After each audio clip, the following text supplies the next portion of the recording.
Hi, everyone. Thank you guys for joining in. Make sure you guys write a comment just so we know that you guys are here. Before we get started, we're just going to wait a little bit for more people to jump on. But yeah, what are you guys doing tonight? It's the eve before Valentine's Day. Everybody got their gifts, or do you know what you're gonna get? I know what I'm gonna get. Oh, ooh. Yeah. I actually asked my husband. I got the everyday heirloom. The yeah. nib? Did you get that nib? Yes. So I show it to my husband. He's like, "Don't get it. I'm gonna get it for you." I'm like, "Oh, it's so sweet." So I'm like, "Well, Valentine's Day is coming up." So. Oh yeah, that's right. My husband has been so boring. He gave me a camera for Christmas. I didn't even ask for one, and then he said, "This is gonna be for your Valentine's and birthday and Christmas as well." I'm like, "Okay." All year. I'm like, "I got work stuff." Hi, Claudia. Hi, Kathy. Welcome. Thank you guys for joining our spotlight tonight. We're so excited to be talking about engraving with Telisa. How do you say it properly? I want to say it right. It's Roesseinart? Roesseinart? Yeah, Roesseinart. Roesseinart. Yeah. So cool. Yeah. It's actually not my actual last name though. It's a combination of my last name and my husband's last name. Oh. A whole other story about how I came up with that name, because he's been my number one fan since like the beginning. Like that's my art was basically the reason why how we moved together. Oh, that is so sweet. Okay, I have a story for combination name. So my first name is actually Roessier. So it's not too far from your name. Wow. But it's because my parents decided to combine their names. Oh. Yeah, so my dad's name is Robert and my mom's name is Shirley, hence it's Roessier. Cute. Yeah. We should just Please don't do that to your children. No, we didn't. I have boys, so it doesn't work. Yeah. Oh, believe me, everyone thought I was gonna do something similar. And like, really? Hi, Margaret. Thanks, guys, for joining. Where are you guys all from? Can you guys write comment just to say, where you guys are jumping in from? What time zone you guys are in? Yeah. Telisa here has been hustling all day. She's been working well, tell us about what you've done all day. It seems like you had a busy day. I had a on-site at Fendi, Yorkdale. I was doing love letters for the customers. So that was, it was only for like 4 hours, but that's the typical hours for life events anyway. And then I just came home, put the kids to bed, had dinner, and then I am here. Nice. That's why you've got your makeup all done. Yeah, I'm like, I'm just not gonna got your branding up. Hi, Caitlin. Hi, Katya. Hi, Nikki. Oh, we've got a couple of people from Toronto, actually. Wow, you guys are weird like me. Like we're night owls. Oh. And Nikki, you're from Montreal. So is it like 1 more hour? I think we're the same. It's the same as you guys. Okay. Yeah. Thank you guys for joining us. We are obviously just having a fun time here, doing a little bit of get to know each other, because Telisa and I are actually still fairly new friends. We met each other maybe I think a month or two ago. Not definitely this year in 2020, I think. No, it has to be December. I'm pretty sure it's December because I got the machine before Christmas. Oh, okay. Yeah. So maybe November, December. Maybe, yeah, somewhere there. That's kind of where we started chatting. It was around the time where we were playing with the foil quill. Yes. Yeah, I actually started playing with that too, and then I got slammed with all of these on-sites, and then I just haven't started playing again, but I've been wanting to play again. Yeah, and I mean, I'm gonna do a session on that actually in the next couple of weeks, because a lot of people have been asking me to do one, just because they're asking me, so are you still using the foil quill? Sometimes I'm using a different tool. So they want to hear about it. So yeah, I'm definitely Yeah, gonna sure. do a little live on it so that people can figure out what I'm doing. And I'm also still fairly new to that thing too. It's a Yeah. kind of a still, I would say, a fairly trial and error stage of learning how to do it really well, you know? Mhm. It's always a learning progress for everything. Like Absolutely. Because I think like sometimes we don't think about the opportunity that it Mhm. can bring, right? Like, oh, have you tried to do it on, say, this material? And we're like, no, we haven't tried it. So let's try it, right? Oh yeah, for sure, for sure. And that's the fun. Yeah.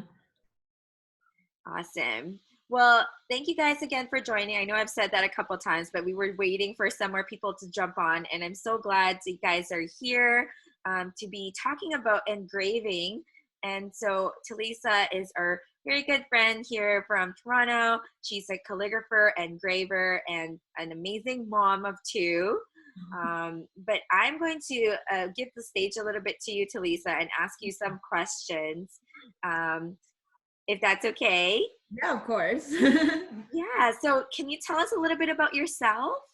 Okay, so I like what you said. I am a calligrapher engraver based in Toronto. I'm actually from Mississauga, Yeah. so it's not too far away from Toronto. It's just like No, not at all. okay. And I am a mom of two boys. I Oh, have yes, two boys. So one is 7 year old and the other one is two. okay. I've been doing calligraphy as a full time almost actually exactly a year now because I quit my job last year in March 15. So I was an HR professional for years. So I have a lot of corporate background. And now I've been doing calligraphy full time. And I am also a Zumba instructor every weekend. Yes. We Because I need like to to do a live on Zumba. maybe. But I think it's really important to really have that balance because calligraphy is it's a lot of time it's a physical work, right? Like you're writing a lot, and especially when you're doing massive project. Oh, yes. Yeah, exactly. So when I do Zumba, I do a bit of a light weight training Wait. as well, also. So then I can have that like strong Endurance. exactly. So I like it's to me it's a very important thing that I chose to be an instructor so then I could be like disciplined that I have to go to class. I have these people Totally. on me and then that really keeps me like healthy and balanced. That's so Yeah. good, girl. Mhm. Like, I mean, I do run. I run at least one half marathon a year, but like in the winter, I just go like this, like I'm just gonna shrivel away and not work out because I'm so lazy. Um, Yeah. but yes, stretching and exercising and like keeping up with our health is so Mhm. important, not just for like calligraphy, but like for Just your just life, being a especially when you're a decent mom. human being. Yeah, exactly. Yeah, it's when you're a parent, like you. Carrying tons of weight. Yeah, both me and my husband's we're very like active. Like he goes to the gym every day. Oh Um, wow. and that's how I kind of got influenced. Like, wow, he's always so happy and like very healthy. Like, I want to be like that. And that's like that's when I started. Because when you after you work out, you have that happy hormones, and then you always feel like super excited. No, absolutely. I agree. But yeah, like I am guilty about not doing that lately. But actually, next week I'm doing a session on stretching. I asked one of my girlfriends that has like she does kinesiology, and I asked her to give us some tips on like exercise specific to calligraphy, Yeah, like that would be great. hands, like Yeah. our back, our shoulders, this area and stuff, and like wrist exercises to help strengthen our arms. And because I was just curious, like I'm sure our posture for writing or like being on the computer, I don't know if you ever know catch yourself like working like this, Yeah, I ended up like slouching, and exactly. Yeah. oh, it's so bad for us. It is. So tell us a little bit then about how you got started in calligraphy. Okay, so before calligraphy, I actually did a lot of lettering, so it's completely different. Okay. I've done lettering since I was probably in middle school, but I just didn't know that it was called lettering at that time. Okay. I've always been using Procreate for a long time, probably about 8 years or 7 years. Ooh. Yeah. So, and then I wanted to change my iPad, and so I can get the iPad pencil. So I started doing lettering, and then I tried calligraphy on iPad, but I thought it was really, really hard. And but I just never this was, I think this was about 2018. And yeah, so I was on mat leave for my second baby. And but then I've always been like, love that whole calligraphy. Like I was like, I wanted to do it, but it's just so hard. So I start like, practicing myself, and then I started doing it on paper, and I just kind of kept going back to it. And eventually, like I noticed I learned a lot like from online, basically. Like Becca at Happy Ever Crafter, she does like give a lot of tips. And from that, I just kind of kept going, even though I gave up a lot. I did. But I kept going back to it, practicing for hours and hours. And eventually I just kind of become so obsessed, and I got better at it. And I started getting, and then people started asking for, to pay me to create something. I thought, oh, maybe I could maybe one day I could quit my job and do this full time. But at that time, it was just a wishful thinking. It was just kind of keep going at it. Yeah, but well, here you are now doing this full time for a year. Congratulations. Thank you. Yeah. Well, engraving, that seems to be like your passion right now. Yeah. I mean, that's what most of what I see you doing. That's how I found you when we were talking about like the foil quill and then engraving and all that kind of stuff. Yeah. How did you get into it? So this is what happened. So I had a client who asked me to personalize wine glasses for her bridesmaids. I have a Cricut, but I absolutely hate using it. I hate reading. It stresses me out. um, I told her like, well, if we do the final, like it's not going to last. It's never going to be permanent. And if I were to do hand letter it, like it's not going to be permanent either, even if it says permanent. So the only way is to engrave. So I did a lot of research and to see like, is this really possible? Can I actually pick up engraving? It seems so intimidating. So I just kind of, I looked around and I found the thumb. I think how I found out about thumb, uh, the engraver was, I probably just saw like someone was using it, and I just saw The logo. the brand, the logo, and I just like literally Google thumb engraving, and then the 3-line website pop up, and they're the only ones that are selling it. So I asked the guy, the store manager, like, I want to engrave glass. Can I use this? And then yeah, we actually have a lot of people using this machine. And then like, what about the burst? What kind of burst? So I asked him a lot of questions about the engraving. And he told me what to get, like the color reducer, the sizes where I can get the burrs and whatnot. So I'm like, okay, I'm sold. I'm just gonna get it because I don't know what else to get. I had a Dremel before, but I didn't like it. It just the burr keeps like falling off, even though it fits properly. Like after dangerous, isn't it? Yeah, it's a little dangerous because like after one job, it's just like it's getting loose. So like I'm not gonna, like I was the head of the health and safety committee, so I didn't wanna, I'm like all about safety, so I'm like, I'm not gonna risk my life.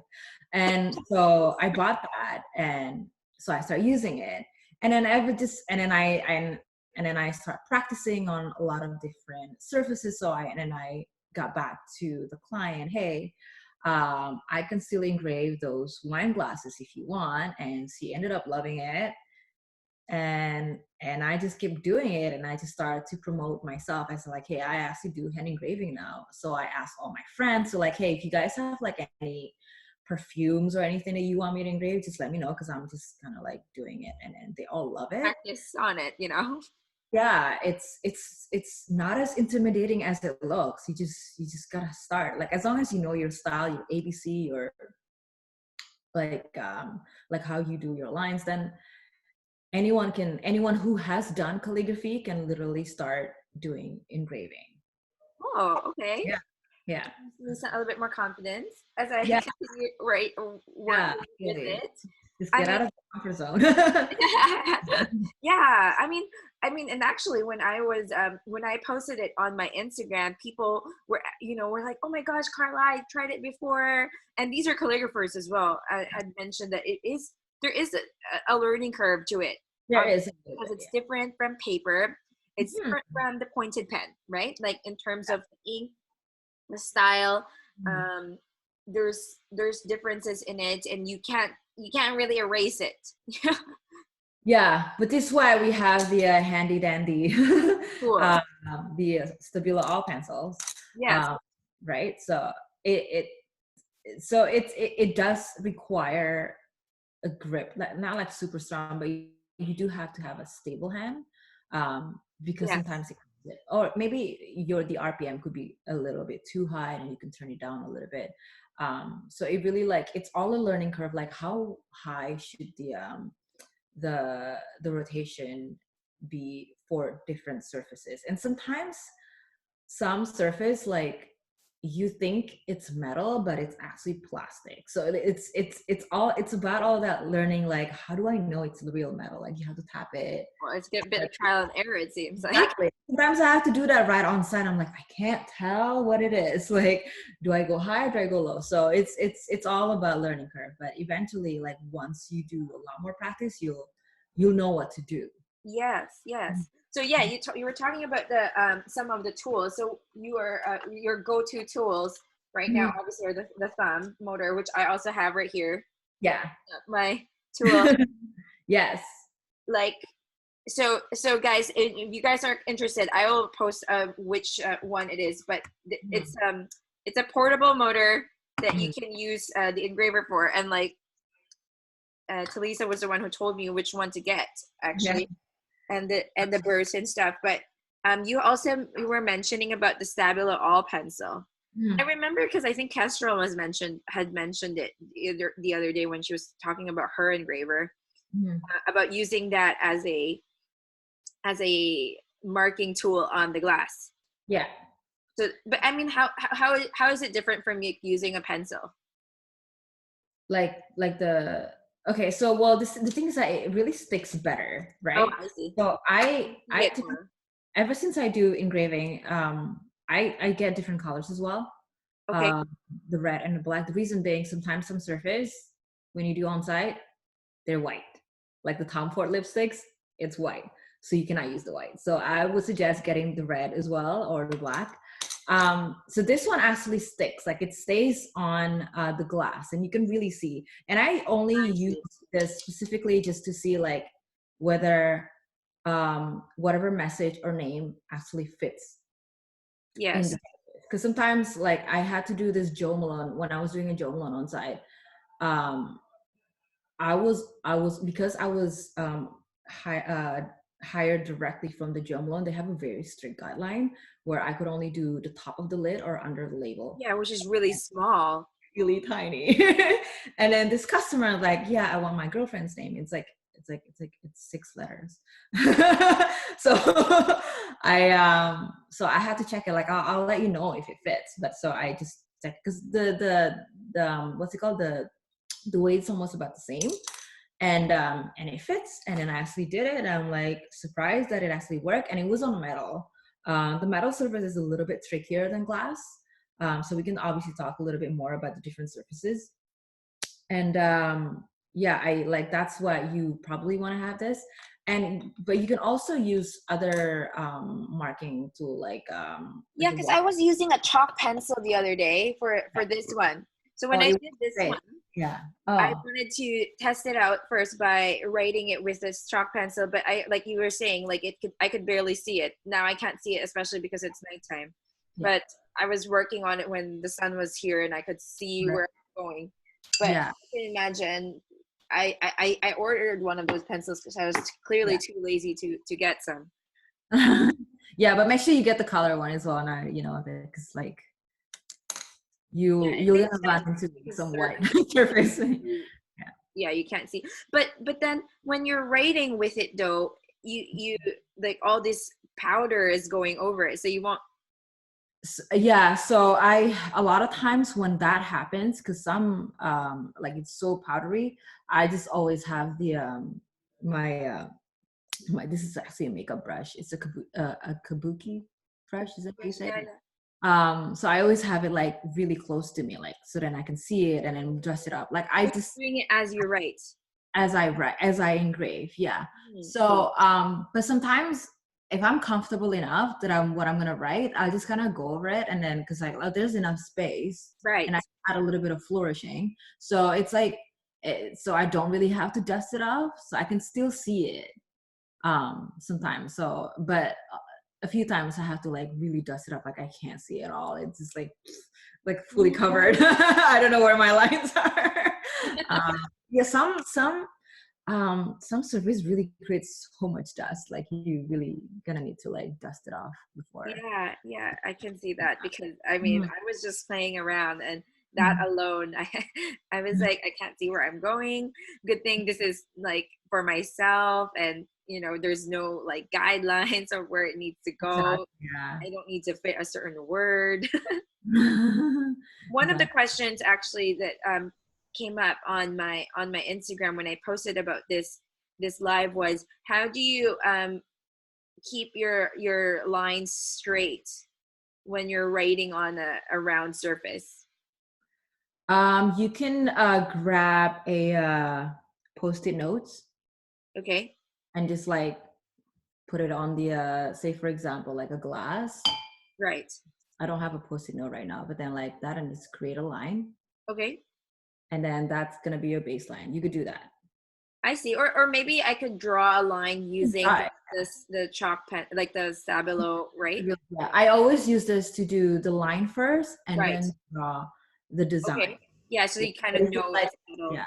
But there. if you're not comfortable with, can I actually make a straight line? Then I would use like a post-it note and then just stick it and then like create that line. You could do Oh, that. that's because Yeah. I would with a post-it note, I would be scared that I would be engraving on a post-it note. Yeah.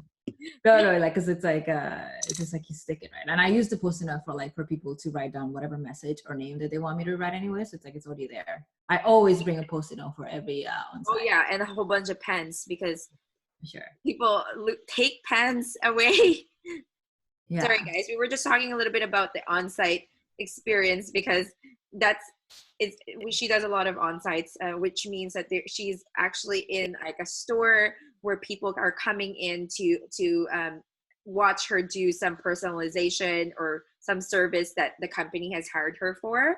And so we were talking about post-it notes because that's what she uses for people to write with, but also as a way to help lay out the pen, Mhm. the the glass or whatever material that she needs to write on. So what other tools do you recommend then? Of course, we've got the engraver, we've got the brush, got the Uh-huh. pencils. And then the round diamond burr, I find Right. that that's the best one to engrave. Well, you have And the do those burr. last? Like how long do you know before you need to change them? You'll know it when you engrave it. It doesn't. It's not consistent.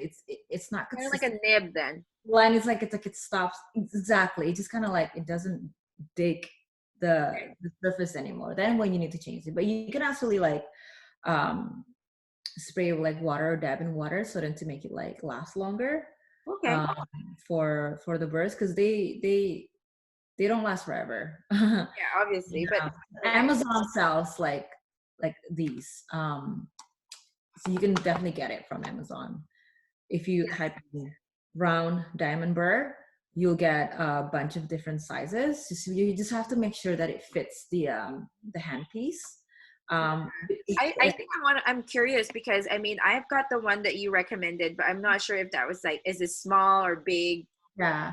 So they come in like different sizes. They come the thumb when I spoke with the tree line the store manager, I just can't remember the numbers of what it comes with, but you'd have to get a Colette reducer in order to fit Yeah, the the the second actual burr yeah itself.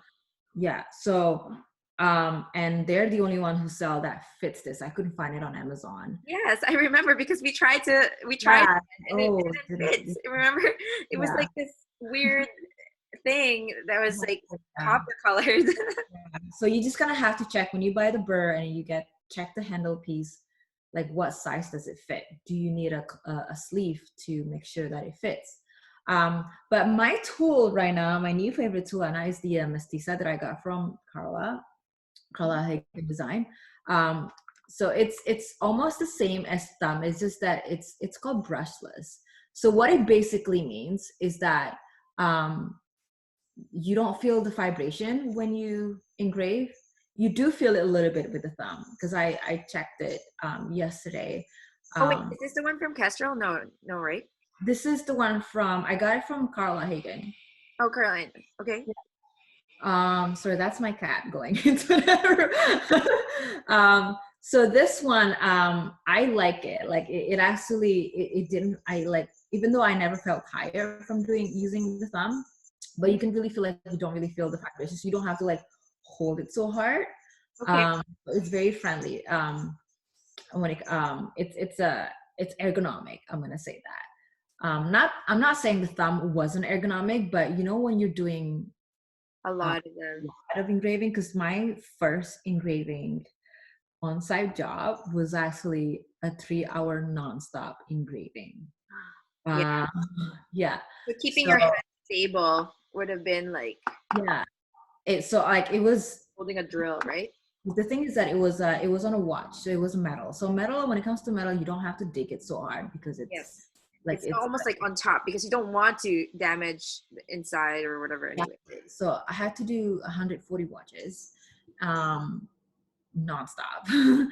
I wasn't actually tired, but if I had to do wine glasses, I would have probably be a bit more tired, and I would probably feel that vibration.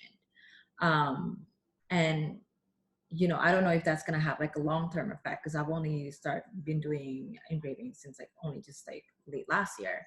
So I think that would that's why I invested in this, because of the whole ergonomic reason. And that one uses like the same type of yeah. So these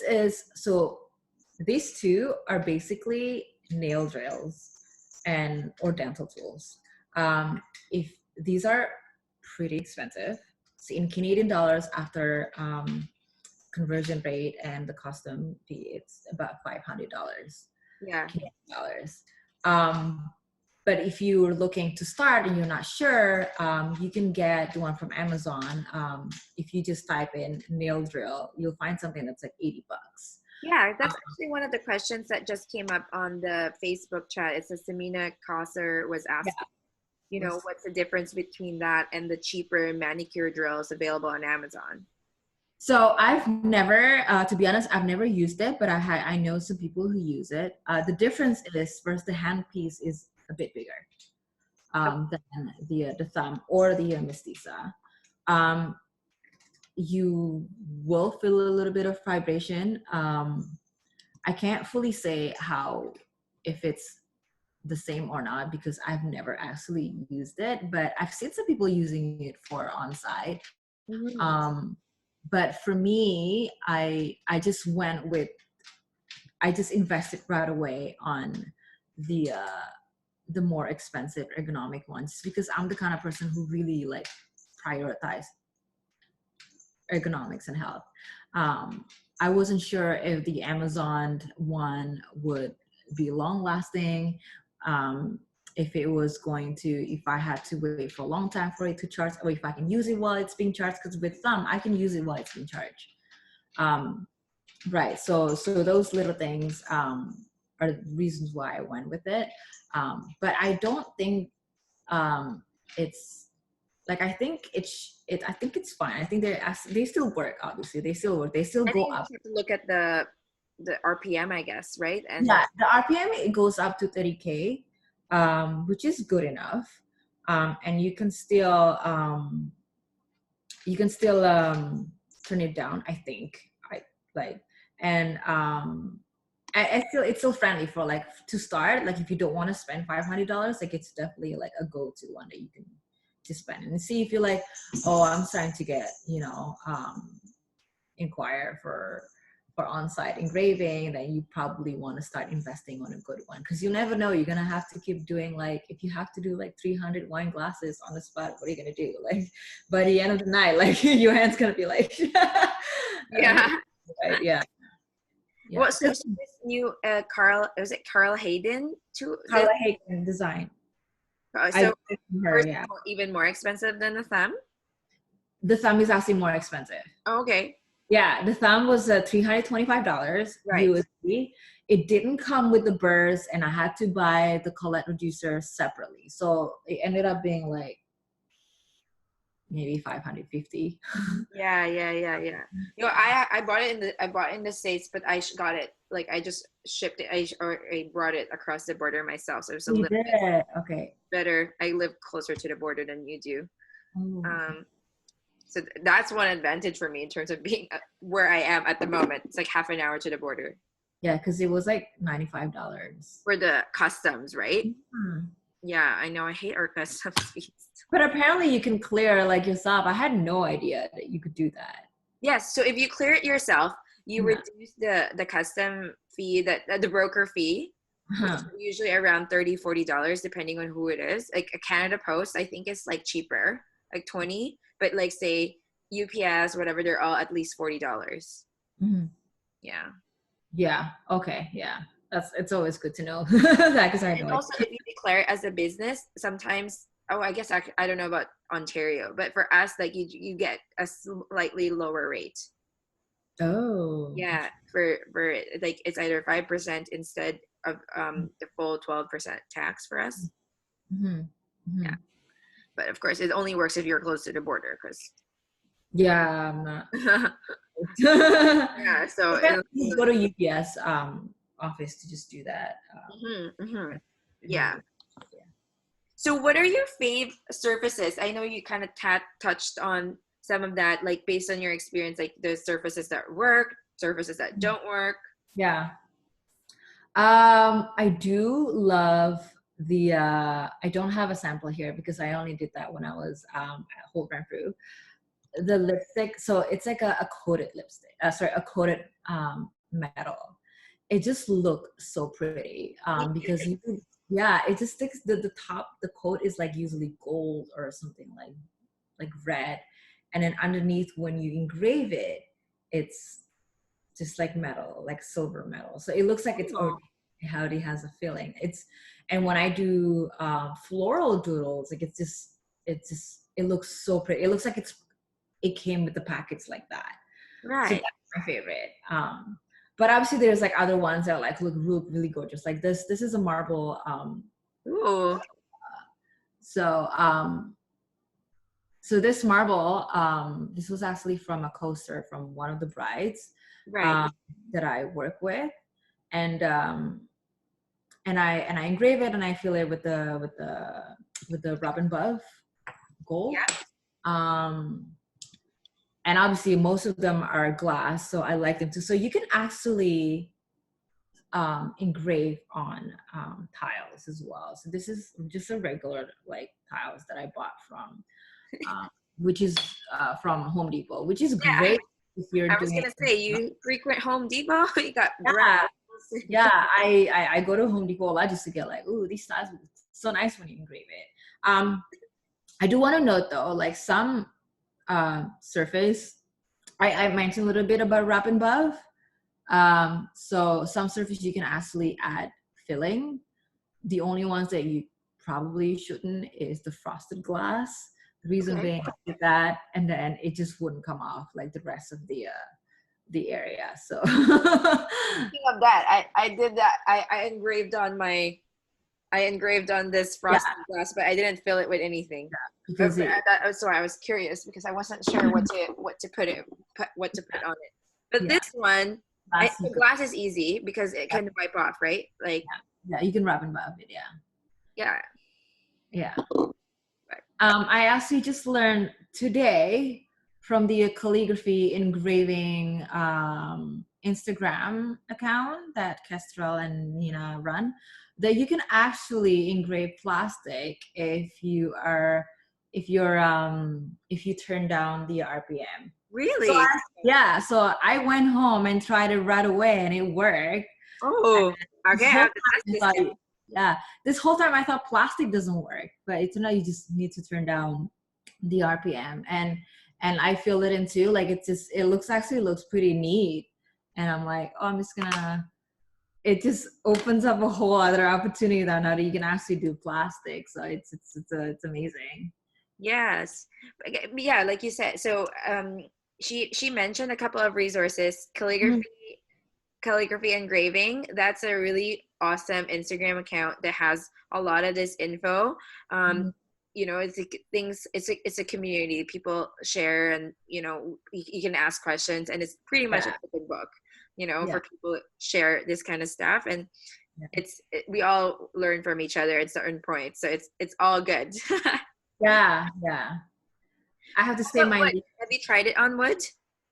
sorry. Oh, I haven't. I know that you could, but I just haven't. I just don't have any surface that I want to engrave in wood. Right. Uh, that's one thing. But another surface that you could try, it's my least favorite though. Stainless steel. Oh yes, You it's can super see loud. it. Yeah, it's just like it hurt my ears. I don't know why. But it turned out so beautiful once it's done. Yes. That's It yeah. probably is hard to actually dig into it, right? Because it's so hard. It's not that. I think it's just the sound. Okay. The girl against like the steel, it just like Diamond and steel, yeah. ring. Yeah, I feel like I could feel it in my ear. It was like ringing. So I haven't done it ever since because I got too scared. Speaking of which, this was actually a thing that when my husband heard me engraving, he was like, "What are you doing?" Yeah. Because he has a Dremel, right? Uh-huh. And he never would do anything remotely like this without any kind of safety tools. So, Oh. do you know what I mean? So he was like, "You need to get yourself like some earmuffs and Yeah, like I a probably would. mask." So Yeah. do you actually use any of that? I just use a mask Okay. For that I got. the glass, the I mean Yeah, and so for the glasses, see, here's the thing. When it comes to engraving, most of the time I'm only doing it on-site.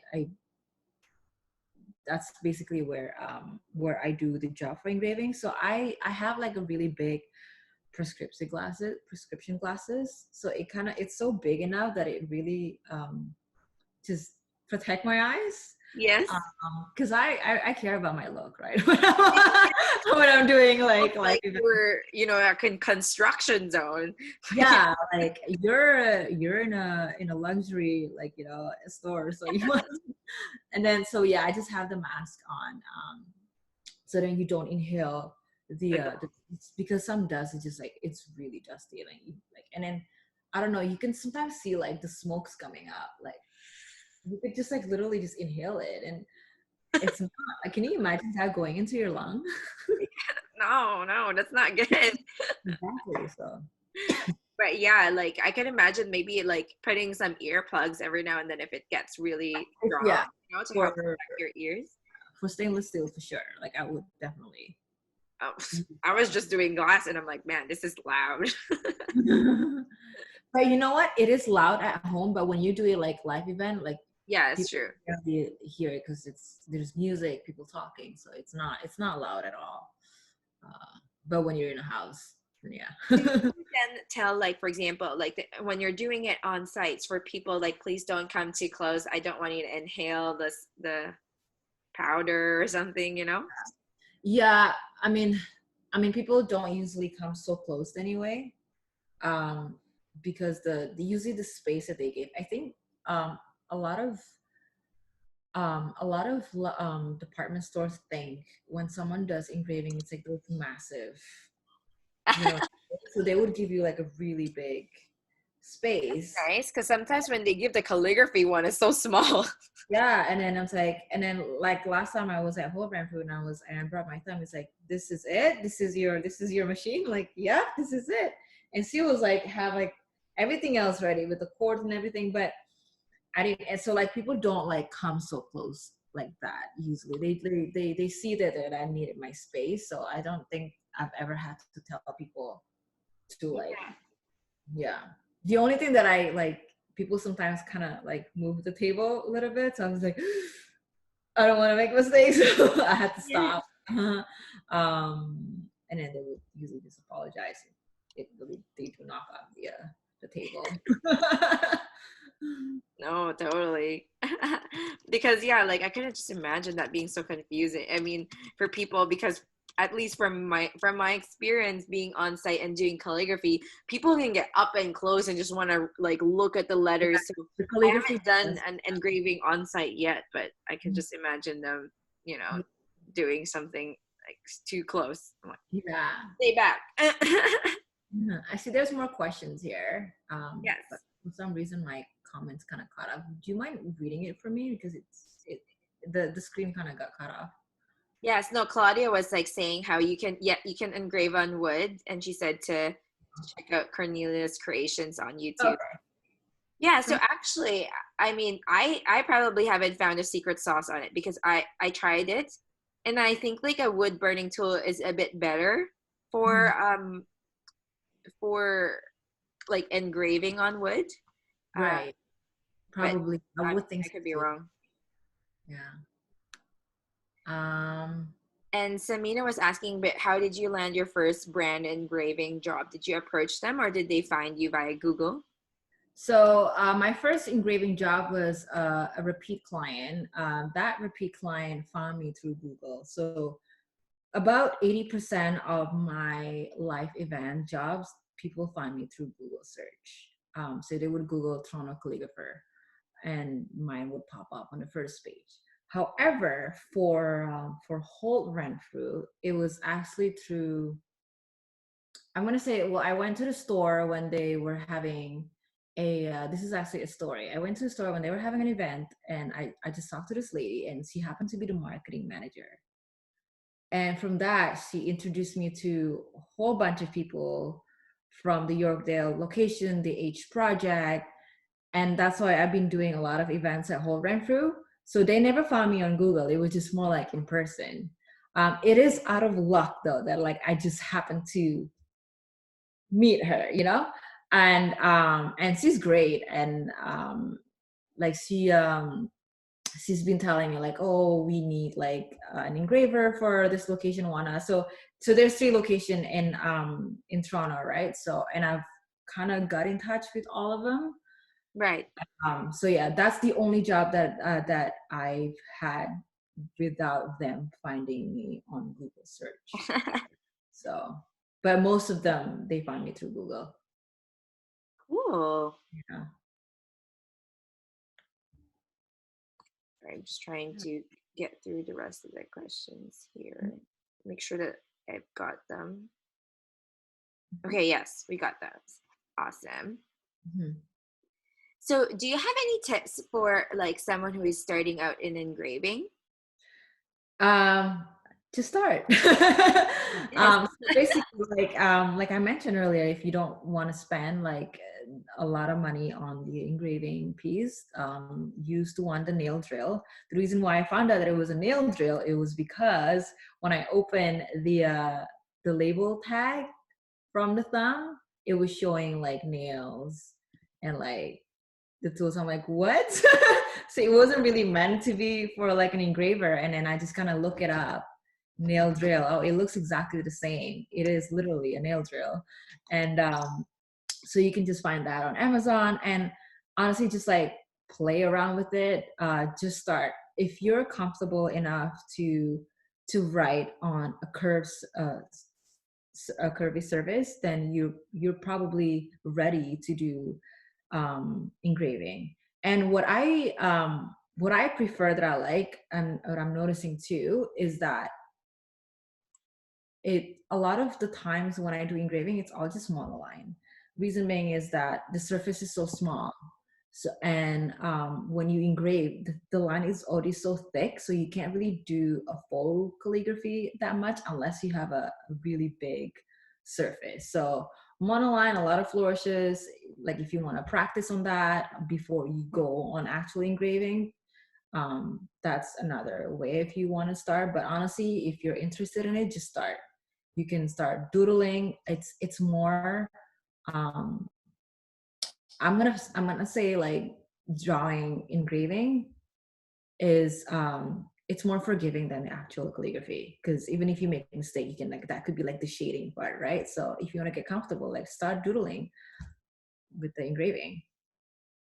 Oh, yeah, that's a good way to go about it, because yeah, like I would think that well, for example, with calligraphy, when we make a mistake with an envelope, we just have to toss out that envelope, right? Yeah. And you can't just toss Tom Ford lipstick. Yeah. So, so Yeah. it's good that there's some like forgiveness to it, that you can like you're able to, like kind of work it through the design almost. Yeah. So like, see, the things that when you're doing on-site, you gotta have to do things really fast. So Yeah. um if you're comfortable enough to do like calligraphy on the spot, like just do surface, then like fast, then you're definitely ready to do like engraving on site. But if you're not, like, I mean, do it at home first and then and see how it is. And like, Yeah, it's practice with everything possible at home. like, honestly, I honestly think that engraving is just another tool that you use for calligraphy. Right, right. Same thing as like the foil pen or wood burning. Yes, It's yes. nothing. Like the similar lettering type of technique, but obviously, like each tool has got its own like toughness to it. Like Yeah, different challenges. Like I think Claudia had been responding a little bit to some of our questions that we had talked about. Um, because yeah, no, it's really cool, because we use the diamond burr right now yeah, for the glass and all of these materials, but yeah, for example, she was mentioning that this guy had been using carbide burrs for wood. um, yeah. so, which is true, because I mean, I tried it on the wood and it looked kind of funny, so I had a bit more control with and I think it's because the burrs are round, Yeah. whereas in a wood burning tool is actually kind of like it's like almost like a nib where it's pointed, Okay. so it almost like slices through the wood. Okay. Yeah, so that's at least that's from my experience right now with playing with a bit of a nicer wood burning tool. Right. Yeah. But yeah, Mhm. um so in terms of like, I know you mentioned the rub and buff, but in for yourself, this is just a personal question. Do you like engraving like blind, or do you like it with the fill? I like it with the fill, with the color for sure. Yeah. Yeah. What's your favorite fill color? So here's the thing. I find that the silver one is more creamier than the gold. But I love the look of the gold, but I like working with the silver. So I'm kind of I definitely like the color of the gold better. Yeah. Yeah. And they last forever. If you, okay, so one tip, if you're in Toronto, this is really, I know that it was when I first trying to look for rub and buff, it was really, really hard because on Amazon, they jack up the price so high. So Yeah. if you're in Toronto, go to Above Ground Art. They do have this. And they last forever. I think that's the only place I've ever found now, other than eBay, but it might take forever, right, to wait. They should be cost about $7. If you see that it's $25, then you're being ripped off.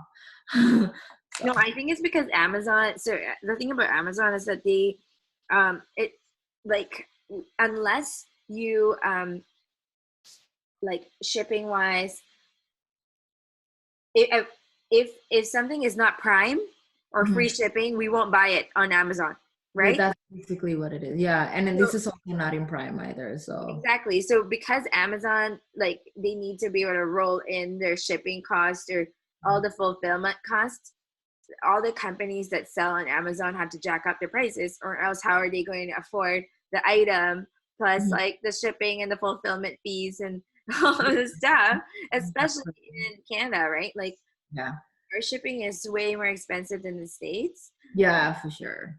because we have the same population as California. So just Exactly. the sheer volume of people, like what ships in USPS for $3 across the states is like $12, $16 for us at least. Yeah. So it's crazy. Uh-huh. But yeah.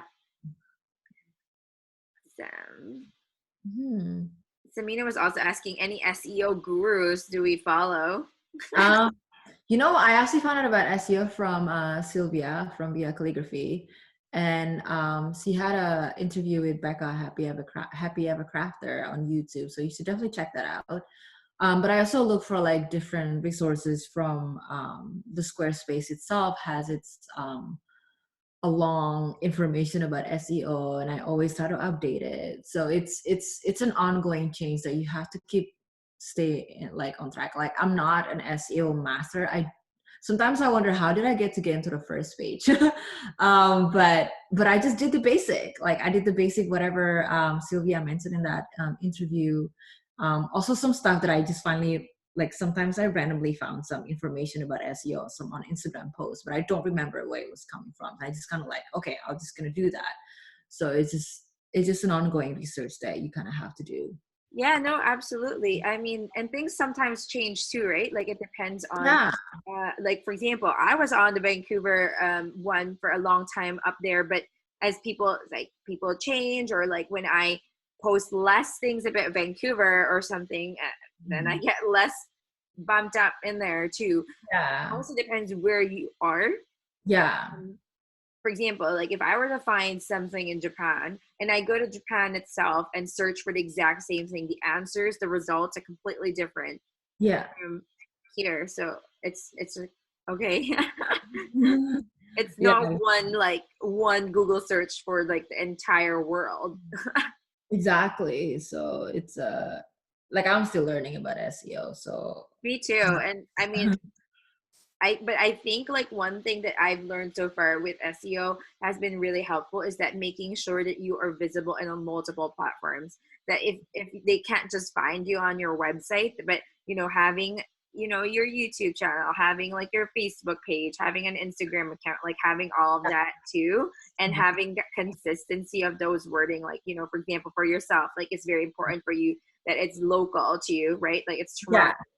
Having that word in there in multiple different avenues is significant for you. The searchable words, especially for being on site, right? Like, exactly. kind of generally, people don't want to have to spend like flying people in and out of. I mean, actually, people in Toronto do that, but in Vancouver, people don't. Smaller over here. Yeah. Cool. Exactly. Okay. Next question. What do you think is the biggest challenge so far in your business, and how do you deal with it?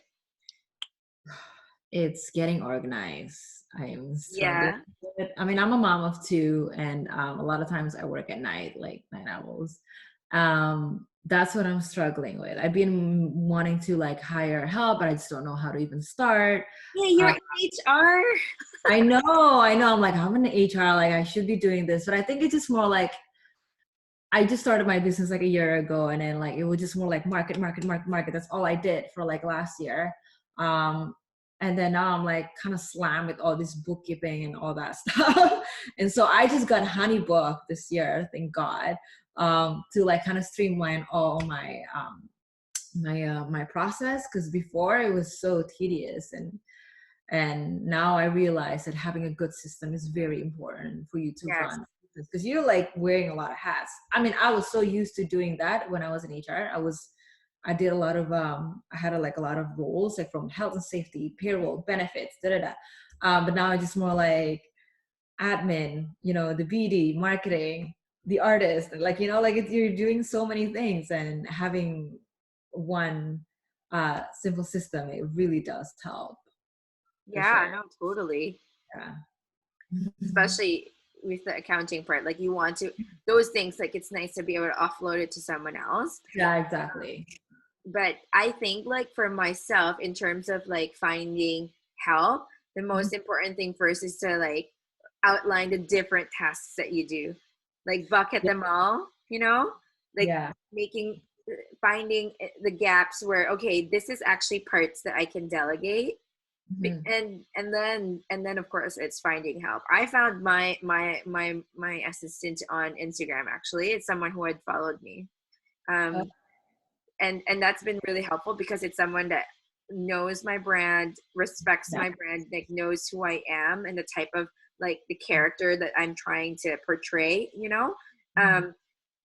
But even so, like as your business grows, there's always going to be like new challenges, new things, that nothing's ever going to replace you. Yeah.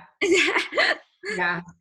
But you just like, if you want to invest, if you want to grow, you definitely need to invest in helpers. So it is in the back of my mind that I like really. Yeah, no, totally. I mean, I think I probably need something like a virtual assistant, Yeah. um, that can do some of the graphic design work that I normally do, or like do some video editing for me, because I just don't have time to be editing every single video. It's a lot of work. Yeah, because right now I'm building one of the things I'm working on is like working on my YouTube channel, creating content, Yeah. and that like video editing alone, like That's it a lot of takes so work. much time, Yeah. and I'm like, uh, yeah. Yeah. Yeah. For the most part, I actually just video edit on my phone. Um, but Wow. because it's really easy on your phone. But every now and then you want something that looks more professional, and when Right. you film it with the actual camera and that stuff, and the files are like each Mhm. file is like 6 gigabytes. Like, Oh my God. Then you definitely want yeah, I to. know I need more space on my laptop. But yeah, okay. Last question: machine engraving. What do Okay. you think about it? Like, have you ever felt like a bit scared about it at all? I know you wanted to talk a little bit about this. Yeah. So I do notice that we as engraver, and along with my other engraving friends, that we were like worried that we're going to be replaced by a machine one day and we're not going to be in demand anymore. It's always in the back of our minds, that like we worried about that. Like, is this going to be worth investment? So the answer is, so I'm just going to go back where I actually did some research on this. um, I was just curious. I want to know what is the value in personalization, having a person over a like having a person over a machine. So the thing is that a machine, and I talk to with my clients too, like, you guys have sometimes some of my clients, they already have a machine. Yeah, They like have so a you engraving have machine. They one still right there. hire me. Yeah. So I would like ask them like, so why? And then it just, I mean, machine can't engage in conversation and a person can. And having that person to really create a beautiful engraving right in front of you, it's a whole different experience that you just can't achieve with a machine, No. right? And on top of that, machine is just, it's very limited. Like, you can only do specific font. You can't really do floral drawing, or like, like the floors, this and that, in a different surfaces. You can't really do that, and you can only do that by a person. So I was doing some research on the needs for personalization. It's in higher demand. It's in such a high demand that a lot of more companies actually getting into this. I spoke with an artist who I work alongside with. She's been doing personalization for like years, and she said in 2019 was like a lot busier than before. It has something to do with the dying of the department store, where they need to keep inviting people in Yeah, to because of talk the to whole them. online, Yeah, right? So they exactly, need because people are something going different. online now, exactly, and now you have to get out to get this. Yeah. And personalization is like so important now, just because everybody can just have access to anything. I can just buy any Joe Malone or Tom Ford, but to have something that's personalized, that's only you can have, it has to be either handmade or has to be personalized. Mhm. And having that access of a person who does it so beautifully, it's always going to be in demand. So I don't think it's going to die. If anything, I was kind of surprised that Things Engrave actually kind of got bankrupt. It's Because because they're a machine, though. yeah, they're like all just machine. And Yeah, um that's why. exactly. So like, and you know what? We're actually, we work faster too as Yeah. a person. I find that, because like we just kind of like do this. And when it comes to machine, you just kind of have to like perfect it and all that. But yeah, I wouldn't worry about the demand. It's going to be needed. If anything, it's more. So it's good that our population is kind of growing. So then, brands are more aware that there are more engravers out there, or calligraphers who like be willing to personalize all these items. It helps with their sales boost as well. Yeah, especially because you currently now have a following, and people, when they see that you're coming to an event, and they even just want to meet you and see you, it's still good, Yeah. like experiential marketing, right? Like It is an experiential marketing, yeah. exactly. And then people get to engage with you as a person, and you representing them as a brand, and Mhm. developing all of that. Yeah. I just wanted, I know I had said it was a last question, but Katya had sent Yeah. in one more question here. And she was asking me, what was your process of doing calligraphy at the airport? I'm not sure. Okay.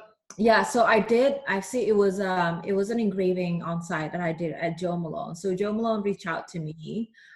They say like they wanted an engraver to do engraving at the airport. So the process was actually pretty long. So because it's an airport, so I had to go through like, I had to give the list of the stuff that I'm using and taking a picture and sending it to them. I had to do safety training.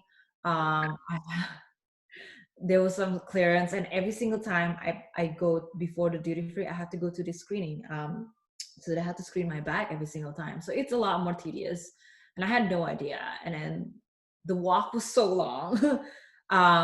And because of that, like if I was off, they couldn't find a replacement, because like all those processes that I had to do, like the safety training, going through my like I don't think they did a background check, but they just, I can't remember if they did. But they did have some security clearances that they had to do. So Wow. yeah, It's it like a was, lot of work. it is. I never knew that. Whoa. But like, yeah, But that's it cool. Now you know what to do. You've got is this a, yeah, experience. the cool thing is that my engraving, it traveled all over the world. So Right. it's kind of nice to know that. Yeah. Yeah, no, that's just amazing. I mean, I'm really fairly new to this, not gonna lie. But it's just really, really cool to be able to see that journey that where you are right now, and like all the things that you've shared so far. I really, really appreciated you, being so open and doing all of this for us. And like, I'm sure everyone's been telling us how much they're loving this interview, and Oh, thank learning you. so much from you and getting to know you a bit more too in this Mhm. setting. But Well, I'm so glad to be here to just to share everything I know about engraving. I'm pretty sure I have a lot more to share, but with the time, like like we can have, it's okay. yeah. Everyone needs to keep some secrets. Yeah. And there's a lot. I'm still learning myself. I'm not Yeah. saying like I'm like an expert. There's always room for improvement. So Yes, yes. Like you said, all these other materials, even on the plastic, like finding the sweet spot for things. Um, mm, but yes, I really, really want to thank you, Telisa, for coming on to my little show here at there's Written Word Spotlight. I appreciate your time so much, especially because now it's midnight in Toronto.